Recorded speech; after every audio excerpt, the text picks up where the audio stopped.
नगरपालिकेची गाडी आणली, ते टँक उपसून घेतला आणि त्याच्यातली संभाजीराव अंगठी काय. मोठा माणूस होता पण बायको जरा उच कानाची होती. ज्याच्या जीवनात बायका उच कानाच्या भेटल्या का ते बंगल्यात राहिले तरी मसन वाट्यात समजायचे. देहूतल्या मालकांनी सांगावा कर्कश पत्नी भेटली की उदंड. ज्याला बायको सात्विक भेटली ना त्याला वनवासात पण स्वर्ग आहे. वनवासात स्वर्ग आहे, वनवासात स्वर्ग आहे. उचकानी होती ती म्हणली बया त्या टँक मधली अंगठी आणि ती कशाला घ्यायची. ते म्हणलं आपण इकून टाकू आणि बयान ते सोनार घेतो का ती अंगठी.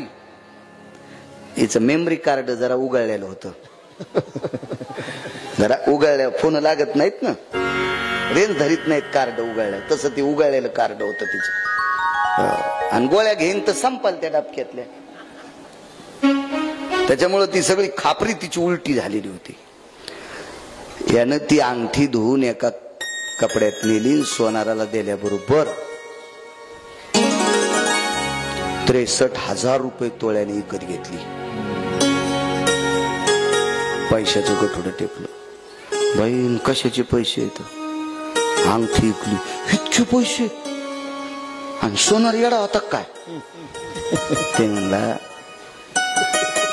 तू कशाला सोनाराला येड म्हणती, अशा त्याच्या इथं 9-10 टोपले अंगठ्या येतात. ते येडा नसतो, तू मुकाट्या बस. सोनं वाटत नाही, सोनं वाटत नाही. आणि अग्नी कोणाच्या घरचा आणा, अग्नीत दोष येत नाही. फक्त अग्नी ज्या कामाकरता स्थापित केलाय त्या कामाकरता त्या अग्नीला ते नाव पडत असते. यज्ञाकरता अग्नी केला त्याला हविष्य अग्नी, हविष्य अग्नी. पोटातलं पचवतो त्याला जठर अग्नी. पाण्याला जाळतो त्याला वडवानळ नावाचा अग्नी. आणि माणूस मृत्यू पावल्याच्या नंतर त्याच्यासाठी दारात एक अग्नी निर्माण करते, त्याला भडाग्नी नावाचा अग्नी म्हणतात. मशानी नेवोनी भडाग्नी देवोनी येती परतोनी माघारे. भडाग्नी नावाचा अग्नी, भडाग्नी नावाचा अग्नी.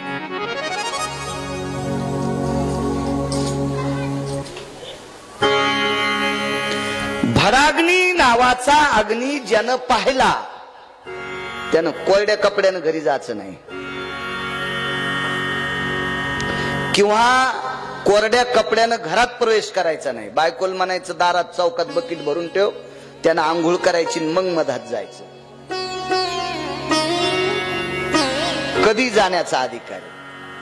रात्री तरुणांनी गणपती पाण्यात जाऊन सोडा. होतो मी आरतीला, पण चांगले पोरं होते, मला काय त्याच्यातले पेलेले दिसले नाही. आणि असतील 4-2 तर माझजवळ आले नसतील, पण जेवढे जेवढे आले तितके काय पेलेले नव्हते. म्हणजे पाणी म्हणायलो मी, बाकीचं म्हणायचं आपल्याला काय अधिकार आहे. पण चांगली होती. महाराजजी आम्ही बसलो होतो, मुलगा आला एक दर्शन करून. सूर्य मावळल्याच्या नंतर गंगेत जरी आंघोळ केली तरी ओल्या कपड्यान घरी जाता येत नाही. शास्त्राचा दंडक आहे त्याच्यासाठी. तुम्हाला एक वाटतंय का रातच्या 2 वाजता गंगेचं पाणी घेईन आणि कपिलेश्वराला वाईल? बापाची जहागिरी आपल्या आपल्या मनानं पुराण केलंय का? आपल्या मनाचं शास्त्र आहे का? आपल्या मनाचा वेद आहे का? आपल्या मनाची नियती आहे का?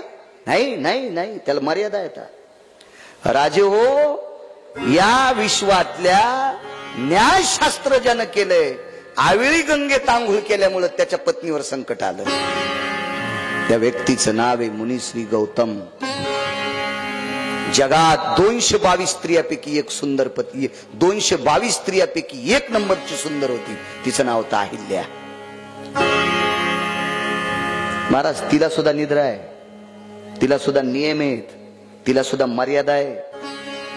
हा, पाण्यातल्या माशा बुडाल्या आणि कव्हा बुडायचं कव्हा निघायचं. म्या गंगात आंघोळ केली, तू गटारात लोळलास.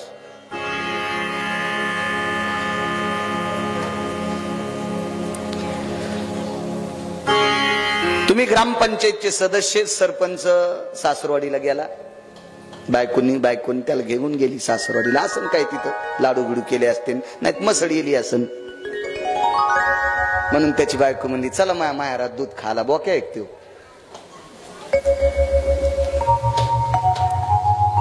दुसराही त्याचा सहकारी गेला.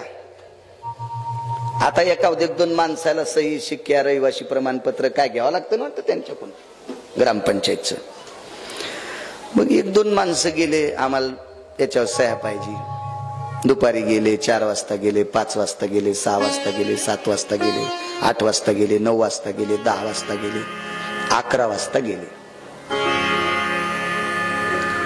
आता तो ग्रामपंचायतचा सदस्य म्हणा, सरपंच म्हणा किंवा उपसरपंच म्हणा, त्याला देहधर्म आहे की नाही, त्याला झोप आहे की नाही, त्याला जेवण आहे की नाही, त्याला लेकर बाळ आहेत की नाही, त्याला मर्यादा आहेत का नाही. रातच्या 1 वाजता एक जणांना कडी वाजली, उठा आम्हाला शिक्के द्या. ते म्हणला जाय तिकडं. तो मतदान करून सरपंच केलं, पण मायाकून बी गथुडं घेतलं होतं, तो मतदान केलं. चल होय बाहेर. कोण म्हणते माहितीये? एक सीधा साधा एक मुख्य नागरिक गाव का नाही, मुखिया म्हणता येत नाही, ज्याला बायको भेट नाही ते बी मुखिया झालेत गावात. मुखिया म्हणतायत. सरपंच झाला म्हणजे गावचा मुखिया असतो का? ते मरुस्तर झाला तर मग म्हणायचं मुखिया.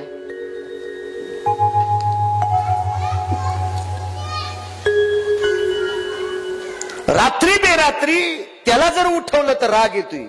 त्याला राग येत नसेल? मंदिरातल्या मालकाला राग येत नसेल? कोण्या बाईनं उठाव की 2 वाजता पाणी टाकावं, भिजिलच त्याला. सुनानं जर हात झटकीला 2-3 थेंब अंगावर आले तर मांजरानं तोंड वरबडण्यासारखी रागावती, शेळ्यासारखी पळायला लागली, पाखरासारखे हात झटकायली, सुनाला म्हणायली सुनाला. आणि तू कोण्या वेळेला त्याच्या डोक्यावर पाणी टाकल्यावर त्याला सर्दी होत नसेल, त्याला दुःख होत नसेल, त्याला निद्रा नसेल, त्या मालकाला त्याला काही नियम नसतील? अहो काल परवा एखाद्यानं महादेवाला पाणी घाला म्हणून तुम्ही ऐकायचं, तुम्हाला आपली लोक कळत नाहीत. नामदेवरायने कधी सांगितलं होतं? एक पसा पाणी एक बिलवत, एक पसा पाणी एक बिलवत, एक पसा पाणी एक बिलवत, एक पसा पाणी एक बिलवत.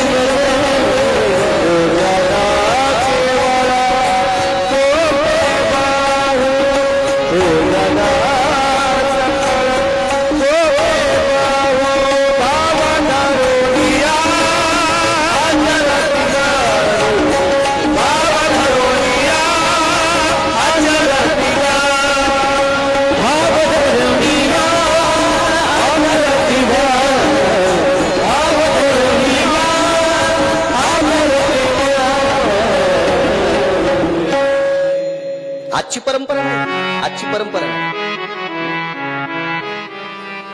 700 वर्षाची परंपरा आहे. 700 वर्षापूर्वी संत शिरोमणी नामदेवरायनं लिहून ठेवलं, एक पसा पाणी एक बिलवद.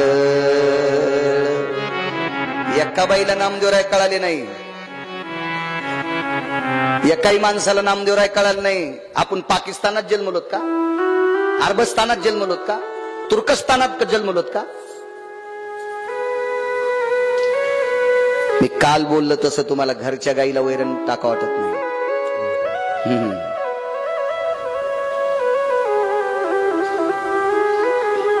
काही माणसं गाईच्या गोठ्यात जाणार नाहीत, बैलाकडे जाणार नाहीत, पाहुण्याची तर गेल्यावर त्याच्या बैलावून पाठ फिरित काय बैल खाशी हो. तुम्हाला टाळ घ्या ना तुमच्या जोड्यात. काय काय काय काय काय बैल खाशी तू. आणि त्याच्या त्या पोरान कसं तोंड केलं, म्हणजे काय झालं म्हणलं आमचं म्हातारं कवाच कोठ्यात येत नाही, तिथं पाहुण्याची बैल चोंबाळायली. अशी नाटके लय झाली. कपिलेश्वराला आवडत नाही ती लोक, हे ध्यानात ठेवा. चला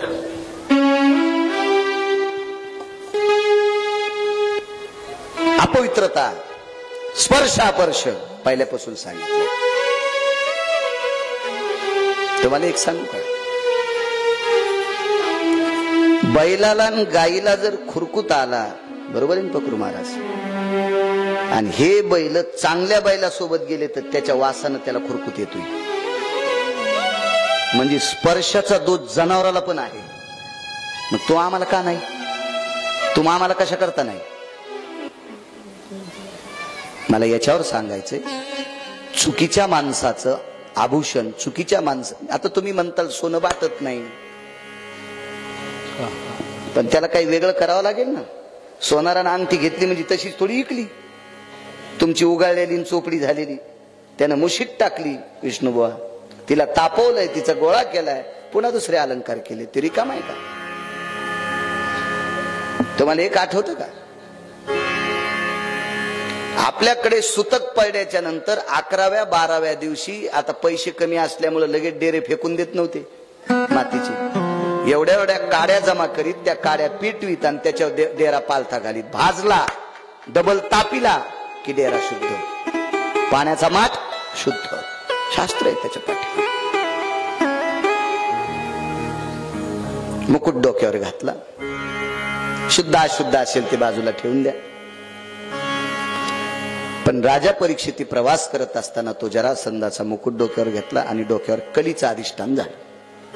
कोण कली? परीक्षिती महाराजांनी राज्य आई लेकरावर प्रेम करते असं केलं.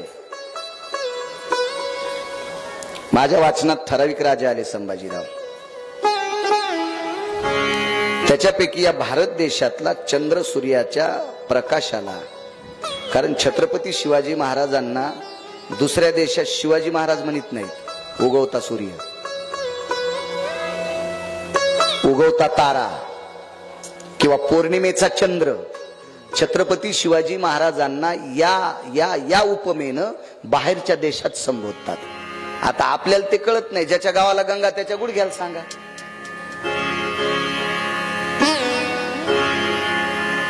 ज्याला मुबलक असतं का त्याला त्याचं काही महत्वच कळत नसतं ना, काही महत्व कळत नसतं त्याचं. 5व्या क्रमांकाचा राजा, रयतेचे राजा छत्रपती शिवाजी महाराज.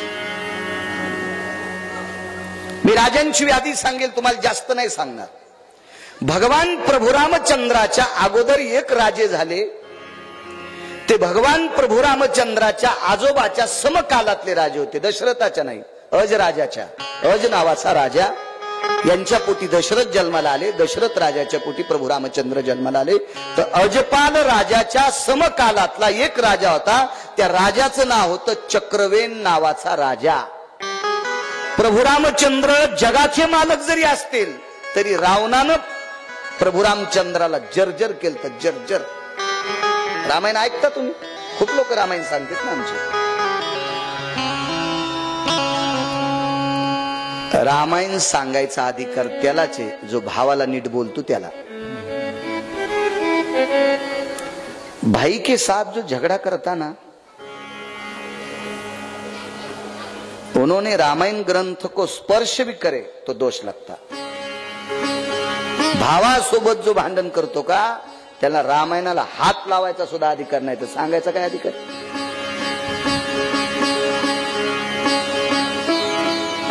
एवढा पवित्र ग्रंथ ज्या प्रभूसाठी झाला ते भगवान मर्यादा पुरुषोत्तम प्रभू रामचंद्र सुद्धा रावणानं जर्जर केले. पण एवढा मोठा रावण एका राजाच्या पुढे गुडघे टेकून नमस्कार करीत होता. गुडघे टेकून, गुडघे टेकून, गुडघे टेकून. त्या राजाचं नाव आहे चक्रवेन नावाचा राजा. मी मारुतीकडे आलो, त्याच्या बाबांच्या पुण्यतिथीला त्यावेळेला चक्रवेनाचं चरित्र सांगितलं होतं संभाजीराव. तो चक्रवेन नावाचा राजा होता, फार छोटा राजा, पण रावण गुडघे टेकीत होता. महाराज 6 पातशाही पैकी 2 पातशाही ज्याला संलग्न होत्या, 6 पातशाही होत्या, त्याच्यापैकी 2 पातशाही ज्याच्याकडे, ज्याच्या बाजूने पारड झुकलेलं होतं, तो राजा सुद्धा छत्रपती शंभूराजांच्या पुढे डोळे काढायच्या वेळेला पण गुडघे टेकले होते त्यानं. काय तेज रे म्हणे या राजात. मुस्लिम समाजाचा राजा, महाराज अशी कर्तव्यनिष्ठ राज्य होती, धर्मनिरपेक्ष राज्य होती. अशी पावन राज्य होती. जनतेच्या जीवावर ढेऱ्या वाढवणारी नव्हती. समाजाला वेडं करून आपल्या पाठीमागे फिरवणारी नव्हती. पाण्यातल्या माशाला भाताचे कण टाकून माशा बेजार करून त्याला पकडणारी नव्हती. त्याच्या लेकरा बाळांना वाईट व्यसन लावणारी नव्हती. म्हणून आज त्यांची इतिहासात पुराणात नावं घेतल्या जातात. असा राजा, धर्मनिरपेक्ष राजा लाभला, राजा परीक्षिती. आईसारखं पालन आहे, पोषण आहे. तुम्हाला एक सांगू का,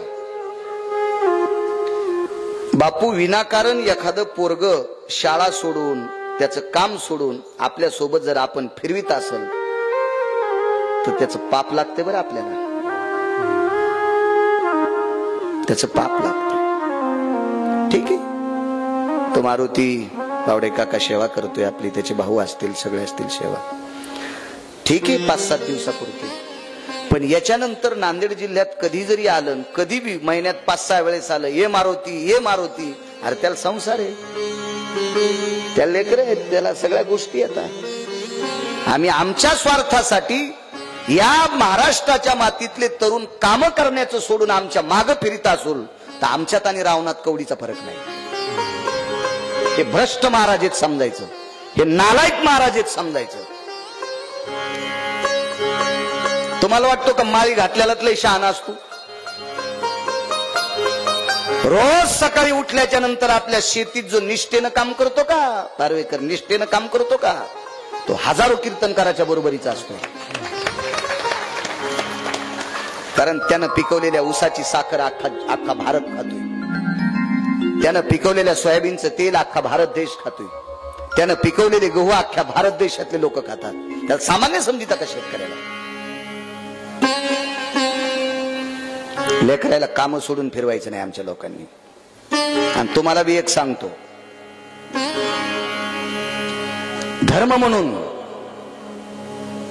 निष्ठा म्हणून, आपण वारकरी संप्रदायाचे अनुयायी म्हणून आम्हा लोकांना लोणचं इतकं मानायचं. तुम्ही लोणचं किती खाता असते तो जेवताना?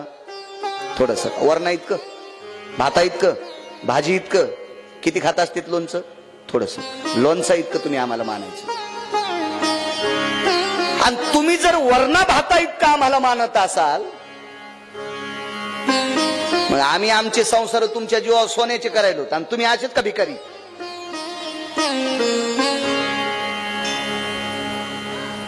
मला नाही चूक आवडत. एखाद्या वेळेस माझ्या जवळ राहणारे माझ्यापासून लांब जातील आणि काम करतील, मला त्यांचा आशीर्वाद भेटेल, मला त्यांच्या संसारातले लोक आशीर्वाद देतील. नाही, आपण काही देऊ शकत नाही ना, त्यांना मोठं करू शकत नाही ना, मग त्यांचं काम बाई बंद करू नका, त्यांना कामाला लावा. ही वारकरी संप्रदायाची पद्धती. केल्याने होता हे रे, आधी केलेची पाहिजे, असाध्य ते साध्य करिता सायास, कारण अभ्यास तुका विधल्या वाचूनी फळ प्राप्ती करण्याची, विधल्या वाचूनी फळ प्राप्ती कैसी, विधल्या वाचूनी फळ प्राप्ती कैसी, विधल्या वाचूनी फळ प्राप्ती कैसी. इच्छा कल्पनेची व्यर्थ बापा, इच्छा कल्पनेची व्यर्थ बापा, हरिमुखी गाता हरपळी चिंता, हरिमुखी गाता हरपळी चिंता. इच्छा कल्पनेची व्यर्थ बापा, इच्छा कल्पनेची व्यर्थ बापा, हरिमुखी गाता हरपळी चिंता, हरपळी राजा एक परीक्षिती. महाराज महाराज एकही गोष्ट धर्माच्या बाहेर होऊ देत नव्हता. एक एक एक सुद्धा गोष्ट.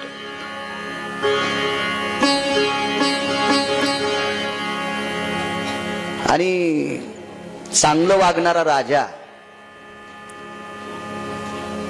आणि लोकाला न भुलवणारा महाराज, त्याच्या डोक्याचा केस पण कोणी वाकडा करू शकत नाही.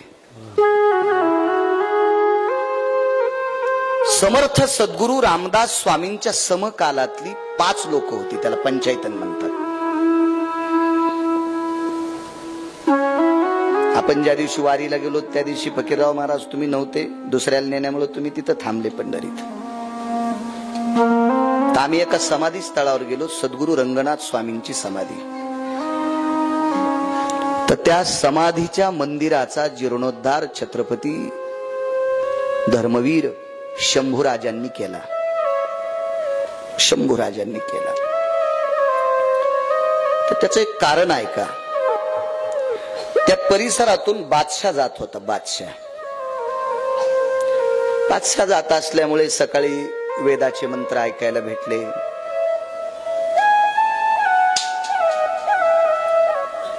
गीतेचं स्मरण उच्चार ऐकायला भेटले. काही माणसं शास्त्राचं पुराणाचं पठण एका झाडाखाली छोट्याशा मंदिरात करत होती. तो बादशाह खाली, देखो बोला क्या चल रहा है, देखो बोले, देखो देखो.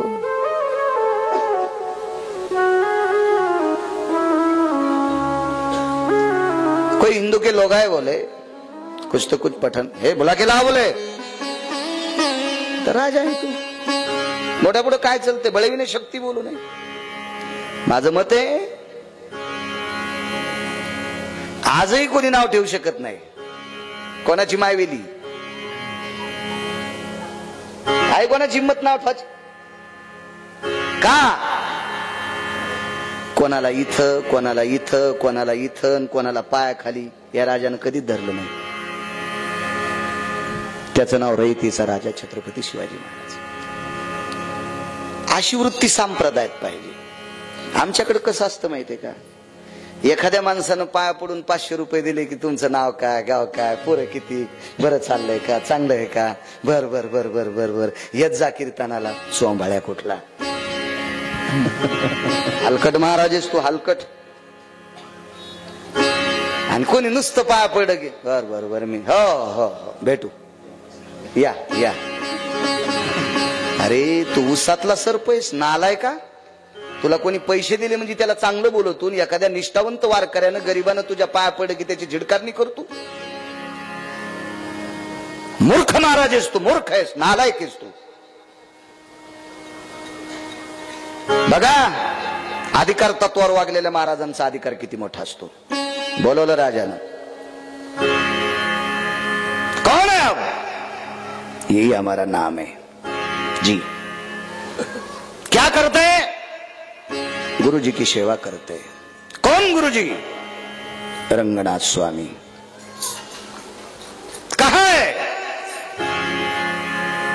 आप शिव स्वरूप हो गए.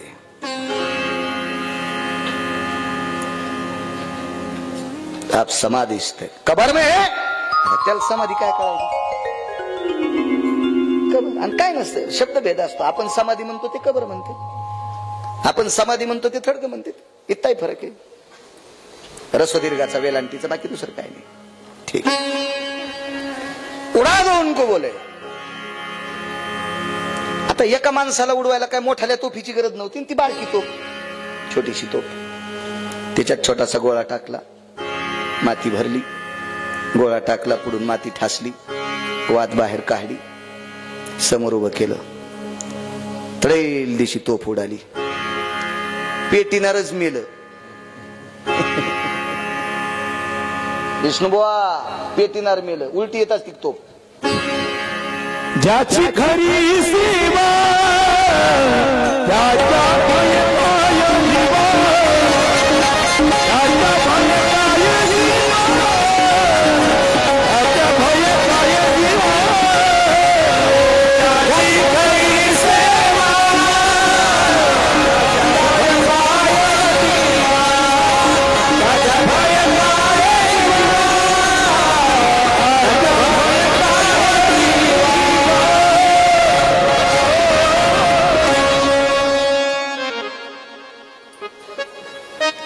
बाजीराव पहिलं उडालं. आता राजानं काय पाहिलं होतं थोडं त्याला पेटीताना. कुछ तो कुछ गलत काम करे बोले उन्होंने. तोप के सामने खड़ा रहे के शिलगादिंगी होंगी. म्हणजे तोफाच्या पुढे राहून पेटीली असं म्हणजे येड होतं का ते पुढून पेटवायला. तोफेचा गोळा उलटा फिरला आणि जाग्यावर मेलं. दुसरं मेलं, तिसरं मेलं. पण ज्या महाराजाला मारायचं होतं त्याला काहीच नाही. त्याच्या डोक्याचा केस उडाला नाही, उपरनं उडालं नाही, गळ्यातल्या माळा तशाच होत्या. काही नाही उडालं, काही नाही उडालं. न मोडे काटा हिंडतावन,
काय कोणाची मावेली त्याचं वाईट करायची.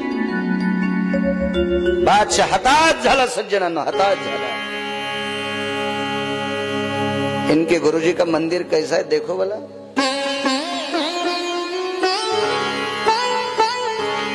बाकीचे म्हणले पेटवायला गेल्यावर आम्ही मेलोत, तर मंदिर बघायला गेल्यावर आम्ही मरतो, तुम्हीच चला. बादशाह बोले अरे शिलगाने के वास्ते गए इसीलिए मर गए, अब अच्छी सद्भावना लेके जा रहे, अब नहीं मरते, चलो. आणि बादशाहने पाहिलं तो मंदिर साधं होतं. आणि मग ते मंदिर बांधलं मुसलमानानं. आज त्या मंदिराची प्रतिकृती चारी बाजूला त्याला मिनार येते, दिसायला मस्जिदीसारखं. आता मिस्त्री ते पाठिल्या.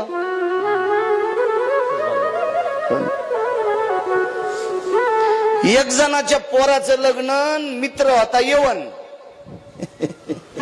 आणि बस्ता बांधायला पाठिल्या. त्यानं सगळ्या साड्या त्याच रंगाच्या घेतल्या. त्यानं दुसऱ्या रंगाची साडीच घेतली नाही. बायको म्हणली अशा कशात, माझ्या मित्रांनी घेतल्या म्हणे. बाई काय काम झालं. तसे बांधायला कोण पाठिले. दृष्टांत संपला. राजे हो, तत्वानं सांप्रदायिक ज्यानं काम केलं त्याला मुसलमानानं सुद्धा नमस्कार केला. इतकी ताकद आहे सांप्रदायाची. आज ते मंदिर जिवंत आहे. निगडी नावाचं गाव आहे. रंगनाथ स्वामी निगडीकर, सातारा जिल्ह्यात. मी पाहून आलो. तिथल्या कणाकणात शंभूराजांचं वास्तव्य दिसलं. तिथे जे गणेश उत्सव करतात ना ते निगडीकर. तिथं कसल्याही प्रकारचा बँड नाही, काय नाही, टाळ पकवादाच गणेशाचं विसर्जन. आदर्श घ्या. तेव्हा लोकांनी आपल्याला वर्गणीत पैसे दिलेत म्हणून राक्षसासारखे उधळू नका. त्या वर्गणीत आलेल्या पैशावर 1 रुपयावर त्या गावातल्या बाईचा काम केलेला घाम पडलाय. घाम घाम पडलाय घाम. 15-15 फूट वाढलेल्या उसात चप्पल नाही, बूट नाही, बॅटरी नाही, सर्पाचा नाही, इंचवाचा नाही, हिंस्र पशुचा नाही, कसले काट्या कुट्याचा विचार न करता त्या बाईच्या मालकानं त्या उसात दारे धरलेत रे. रानडुकरापेक्षा त्याचं जीवन घाण आहे रे. तितक्या कष्टात त्यानं त्याच्या घामाचे पैसे आहेत ते तुम्ही पिऊन जर उडीले तर याच्या 1 न 1 तिळाची तुम्हाला चुकोक्ती करावं लागेल, त्याची वापसी करावं लागेल, त्याची परतफेड करावं लागेल. तुम्ही जितकं लोकांचे पैसे घेऊन पिऊन नाचता का तितके पोहं तुमच्या छाताडावर नाचतील. इतकं गिरगावच्या बाळ्याचं लक्ष ठेवा. पाहणार आहे वरचा. तुम्हाला एक सांगू बापू, आपल्याला लोक पाया पडून पैसे देते, धाब्यावर जेवण्यासाठी देत नाहीत. विष्णुबुवा, या लोकांना श्रद्धेनं दिलेले पैसे जर आपण चुकीच्या मार्गाने खर्चिले तर इथून पुढची पिढी आपल्या पोटी जन्माला येणारी आपल्यालाच इंचासारखी खाईल. इंचू कळतो का तुम्हाला? छोटाल्याला सांगतो, 20च्या आतल्याला इंचू जनत असताना येवनी वाट पिले देत नाही. इंचाला आपली जात वाढवायचा नाद असतो, आणि ज्या वेळेला आपला वंश वाढवायचा नाद जोर, माझ्या भाषेत सांगतो, त्याला येतो ना, त्यावेळेला ते पिले पोटात वाढते, तर माईचं पोट फोडून बाहेर येते, तर झाल्या झाल्या जगण्यासाठी माईलाच खाते. कारण तिला इतक्या विषानं दुसऱ्याचा 12-24 घंटे विष बेजार करते. विंचाचं 24 घंटे हॉस्पिटलमध्ये गेलं तरी 24 घंटे त्याच्या मुंग्या जात नाहीत. मग लोकांच्या मुंग्या काढणाऱ्या इंचा तुला झालेले पिले तुलाच खाणार आहे. हा न्याय तुमच्या आमच्याकडे का लागत नाही? म्हणून बापू, आपल्याकडे सुद्धा चांगल्या चष्म्यानं पाहणारी लोक आहेत. आपण सुद्धा चुकीच्या मार्गाने नाही आपले द्रव्य खर्च करायचे. मी म्हणत नाही तुम्ही यात्रेला गेले एखाद्या हॉटेलवर जेवू नका, तिथं का तुमची सासरवाडी थोडीच आहे. पण इथून भागवत झाल्याच्या नंतर ब्राह्मण स्वयंपाकाला आहे का नाही पावडे काका? इथेही स्वयंपाक, तिथेही मारुतीच्या घरी स्वयंपाक ब्राह्मणाचा. आणि हा स्वयंपाक सोडून जर बाळू महाराज गंगाखेडला धाब्यावर जेवत असेल तर कपिलेश्वर कोण्या एका बैलाला येडं लावणार आणि त्या बैलाला म्हणणार, ए बैला धडकेव बाळ्याला, धडकेव बाळ्याला. हा, असे लय बैल उभे राहतात मग त्याची धडक. अरे बापरे. मला सांगायचंय, राजानी आणि महाराजांनी नीट वागायचं. स्वामीजी धर्मसत्ता और राजसत्ता, धर्मसत्ता और राजसत्ता विश्व टिकवायचं या दोघांच्या हातात आहे. महाराज आणि राजा यानं निरपेक्ष राहिलं पाहिजे, दक्ष राहिलं पाहिजे होतं. राजाच्या डोक्यावर मुकुट जरासंधाचा आहे, त्याच्यावर कलीचं वास्तव्य आहे. कलीनं प्रश्न केला, प्रभो आम्हाला फिरायचंय, आम्हाला मोकळीक पाहिजे. कली बांधून टाकला. कलीने कोर्टात प्रस्ताव टाकला आणि न्यायाधीशाला प्रश्न केला, माननीय न्यायाधीश महाराज, मला सांगा, या विश्वात माझं युग सुरू झाले, द्वापार संपलंय, कलीला आरंभ झालाय. पांडव निजधामाला गेले, द्वापार संपलं, कलीला आरंभ झालाय आणि माझ्या युगाला आरंभ झालाय, आणि मला या विश्वात फिरण्याची परमिशन नाही, परवानगी नाही का? मग त्या काळातल्या न्याय तत्वाच्या आधारानं कलीला 5 जागा देऊन टाकल्या. त्याच्यातली एक जागा आहे द्रव्य, दुसरी जागा आहे मद्य, तिसरी जागा आहे हिंसा, चौथी जागा आहे जुगार, आणि 5वी जागा आहे परस्त्री. कलीच्या अधिष्ठानीत 5 जागा. तुमचं चरित्र चालू होतं राजे लोकायचं, आणि आमच्याही लोकायचं होतं, महाराज लोकायचं, दोघायचं होतं. कारण देश 2च लोकांच्या हातात आहे, राजा आणि महाराज. याचं एक कारण सांगतो.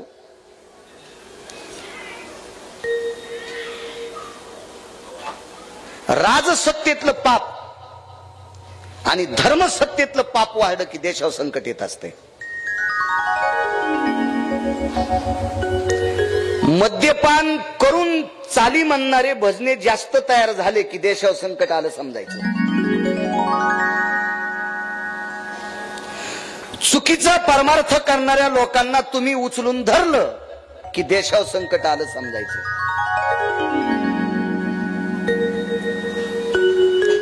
समाजानं तुम्हाला खुर्चीवर बसल्याच्या नंतर तुम्ही चुकीचं काम केलं असं नियतीला कळालं की देशावर संकट आलं समजायचं.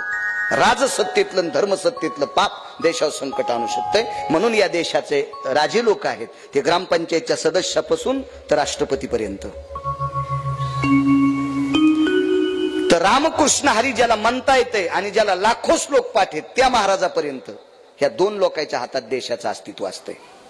दोन लोकांनी चांगलं वागायचं. चला 5 ठिकाण कलीला दिले. न्यायाधीशानं सांगितलं 5 जागा देऊन टाका कलीला. दिल्या जागा 5.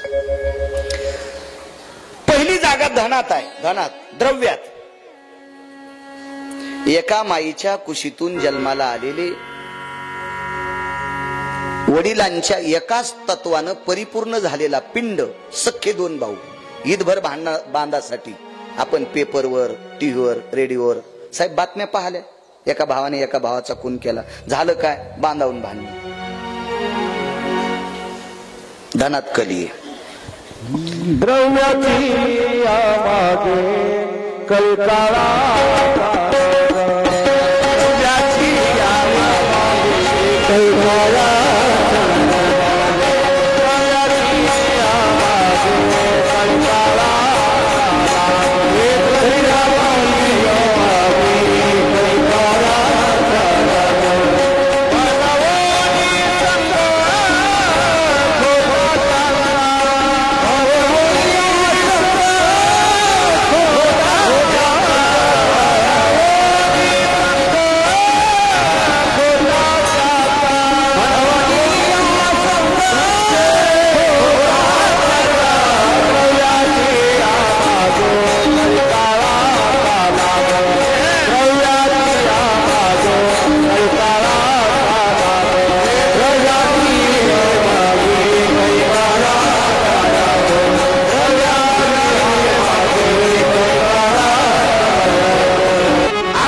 सांगितले 15 अनर्थ सांगितले. पैशाच्या माग 15. पण एखाद्याने जर बापू आपल्याला पैसे दिले तर लय फुगायचं नाही. ज्ञानोबराच्या कृपेने तुला मानायले तर असं समजायचं. नाही तर फुगल्या लय कोकण्या म्हशी फुटून वाहून गेल्या. या धनाधन धरी विश्वास जैशी तरुण छाया,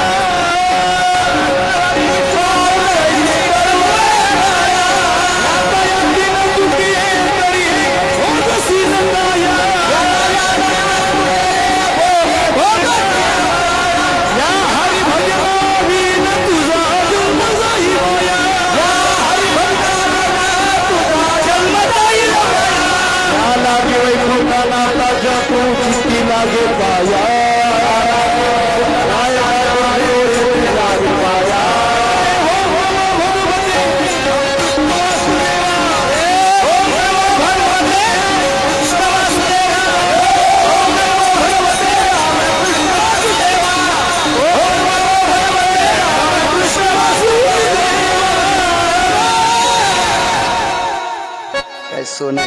तुमच्याकडे पैसे असले तरी चोर तुम्हाला अडविल.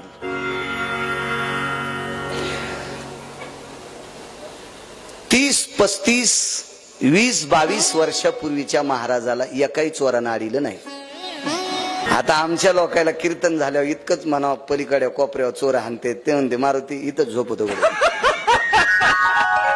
सकाळी जाईल. त्यांना म्हणावं मै इथं पाहुणे आले ओसरीत झोपतो.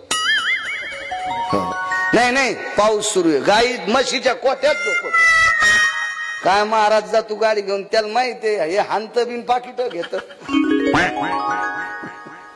धनाच्या पाठीमागे अनर्थ. कलीचं वास्तव्य धनात आहे. एका लग्नात लाईट गेली. चव्हाण साहेब संध्याकाळचं लग्न, लाईट गेली. ह्या बाया सजून आलेल्या.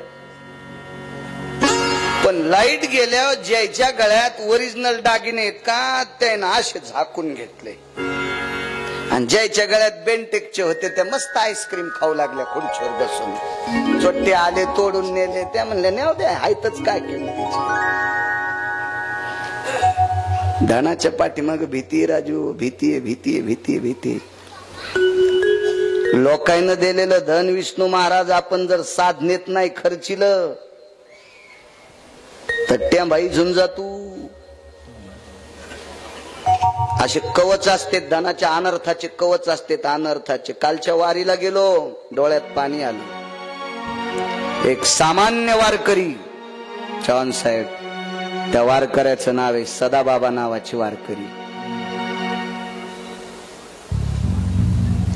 त्यांनी मला सांगितलं, जोपर्यंत वारीत साधना करत नाहीत तोपर्यंत अनर्थ संपत नाहीत. हे अनर्थ संपवायचे असतील तर त्यासाठी साधना लागते. म्हणजे जपी तपी योगी साधक एकांतात जर साधना करीत होते, कशा करता? हे अनर्थानं बाजूला राहावा.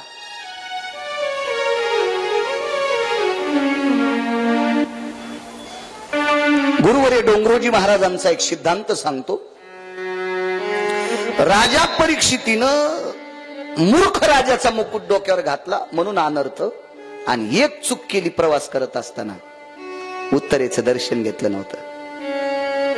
नाहीतर राजा परीक्षिती कधीच चुकत नव्हते आईचं दर्शन घेण्यासाठी, कधी चुकत नव्हते. बाहेर पडायचं, राज दरबार चालवत असताना आईचं दर्शन घ्यायचं. कवच असतं, कवर असते कवर. हेही पुरावा सांगेल तुम्हाला. धनात अनर्थ आहे, मद्यात अनर्थ आहे. मध्ये तुम्हाला शब्द प्रचलित आहे, त्याचं खालचं नाव मी सांगावा अशी माझ्याकडनं अपेक्षा. एखाद्या वेळेस मी सांगतोय पण नकोय. पवित्र गंगेचं पात्र आहे, मारुतीरायाचं अधिष्ठान आहे, कुलदैवत खंडेरायाचं अधिष्ठान आहे, नवग्रहापैकी शनिदेवांचं अधिष्ठान आहे. ज्या अश्वस्थामध्ये भगवान विष्णूचं अधिष्ठान आहे ते अश्वस्थ आहेत, आणि इथं बाजूला कपिलेश्वर आहेत, गजानन बाबा आहेत, कार्तिक स्वामी आहेत, नंदीराज आहेत, वीरभद्र आहेत. फार मोठं अधिष्ठान. असं संस्थान नाही सापडायचं बरं तुम्हाला कुठे. महादेवाची मंदिरं खूप असतील, पण त्या मंदिरामध्ये एवढे अधिष्ठान नाही नाही नाही नाही. तुम्ही कपिलेश्वराच्या मंदिरामध्ये पाठीमागे एक मूर्ती आहे, भगवान शिवजी, भगवान पार्वती माता, त्यांच्या पायापाशी डावीकडे गणपती. मला बाबाजीने दाखवलं त्या दिवशी. कार्तिक स्वामी आहेत, नंदीराज आहेत आणि वीरभद्र आहेत. आणि चव्हाण साहेब हे तर कुठंच सापडायचं नाही इथलं.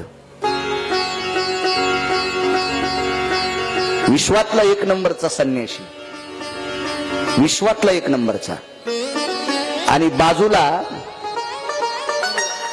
खंडेराया कुलदैवत, शंकराचाच अवतार बरं, शंकराचाच, आणि बाजूला शनिदेव. नीलांजनम समाभासम रवी पुत्र यमाग्रजम छाया मार्तंड संभूतम तन्नमामि शनेश्वरम. कायमस्वरूपी लक्ष्मी नारायण ज्याच्या मुळाशी असतात तो आश्वस्त आहे, तो आश्वस्त आहे. म्हणून ज्याच्या दारात पिंपळाचं आणि वडाचं झाड आहे का, त्या बायानं लुगडे नका वाळी जाऊ त्याला. हो, घर वाळून जाईन. अहो, ज्ञानोबारायच्या सोहळ्यात आम्ही एका मंदिरात बसलो. त्या मंदिरात एक मूर्ती होती, त्या मंदिराच्या मूर्तीच्या बोटाला लुगडं बांधलं एकीकून, आणि तिकून मंदिराच्या त्या जाळीला बांधले. काय बाई म्हणलं, तुकाराम महाराजाची चुलतीची. ही दिंडीत येणं म्हणजे चुडेलीन दिंडीत आल्यासारखी आहे. नीट वाग जा, नीट वाग जा. राग येईल गिरगावच्या बाळूचा, पण चुकीचं नाही बोलत. मला पाप लागेल तुमच्यासाठी, मी चुकीचं बोलत असेल तर पाप लागेल, मला पाप लागेल. तुका म्हणे सत्य सांगे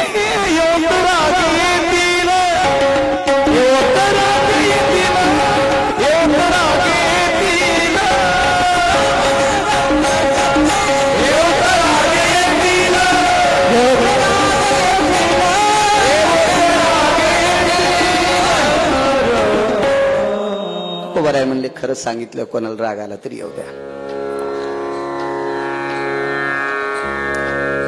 मद्यात अनर्थ सांगितला, कधी सांगितलं. साहेब, तुमचं आमचं मद्यानं वाटोळ होईल काही नवल नाही. पंढरपुरातल्या मालका इतका मोठा कोणी आहे का? नाही. तुझी या कृपेने वेदाशी बोलणे, सूर्यासी चालणे तुझ्या. त्याच्या कृपेशिवाय वेद नाही, सूर्य नाही. संभाजीराव पावडे,